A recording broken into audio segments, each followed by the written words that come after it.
This is Brittany Monique Walker, and you're watching GypsyJaunt.com.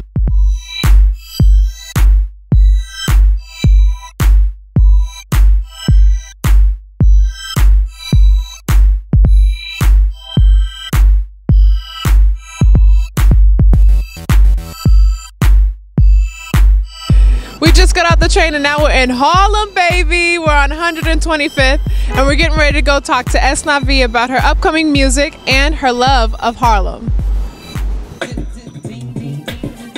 Esnavi means eclectic, soulful, natural, authentic, vivacious, and intriguing. You know, I want people to look at me as more than just a singer-songwriter, more than just an entertainer, you know, television host, radio host. I mean, I cook, I draw, I design clothing, I have beauty campaign ads, and you know, a plethora of things. So I'm a brand. I'm building my brand. You know, I didn't grow up. A lot of people ask me like, "Oh, did you grow up in a church singing, or did you always want to be a singer?" And it's kind of crazy because I didn't discover that I wanted to do this until I was like in college. Which for most people who like have the passion like I do, they normally like their whole life is like, "Oh, I want to sing, I want to sing, I want to sing." So I feel that that's a service to the universe for my blessings, because a lot of people aren't blessed to do a lot of things, and for me to keep that in is sort of like doing myself and the universe a disservice. It's like if you can do it, and it's like shine that light as bright as you can.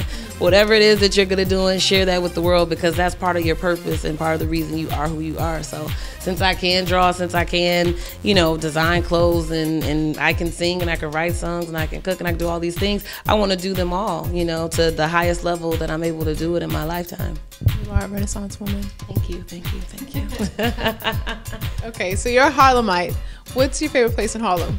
Oh gosh, I have a lot. I love Red Rooster for the ambiance. Like, to me, they have one of the best bar areas where you can meet people, and they have a dope band that performs there. I think it's like every Monday. So I love Red Rooster. I love Corner Social. Where else? I love La Bodega.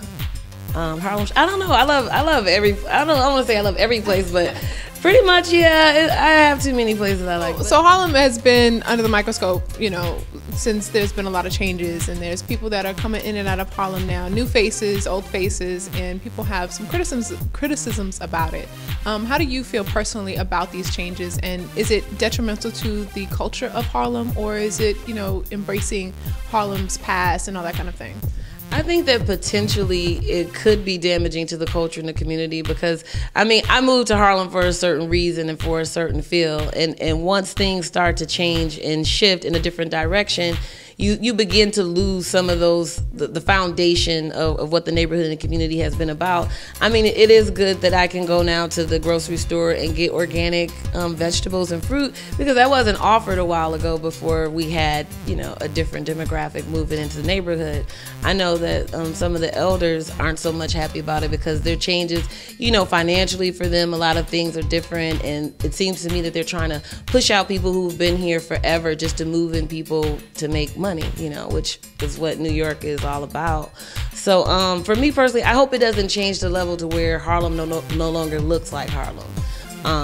If it comes to a point to where, you know, it's more a majority of other race and culture, and like we begin being the minority, I don't think that's going to be a good thing for the area. One of the things I love most about Harlem is like the neighborhood, the culture, what Harlem represents, all the things that were born in Harlem like back in the day, and like Lenox Lounge and Cotton Club and all that stuff. Like, you know, Harlem just personifies that black culture and history, and so I like being in an environment to be like, I was really sad when Lenox Lounge closed, because, you know, Miles Davis and Ella Fitzgerald and like a lot of artists that I look up to, you know, they actually perform there. So when I moved here, and I was like, oh my God, I can't believe like I'm at the place that they actually performed at. They had the same bar. Like, it was just that feeling of knowing like the people before me had an energy here and created so much in this neighborhood. It seems like you're very careful with your image. You know, we have a lot of stuff out there, and essentially you are a role model for Black women, whether or not you choose it, right?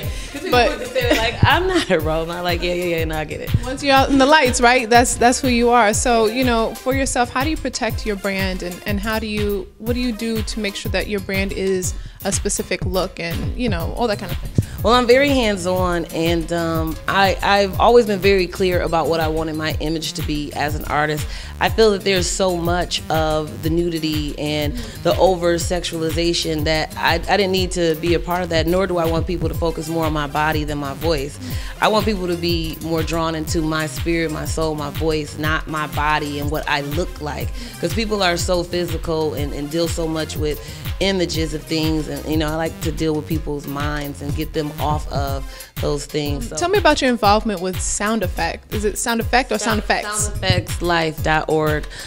That's a campaign that I was very honored and happy to become a part of, because it's what they're trying to do is partner music and try to get people and artists that are involved in the music industry to kind of bring their fans in by offering music incentives and things like that to help fund cancer research and trying to do it like a different way.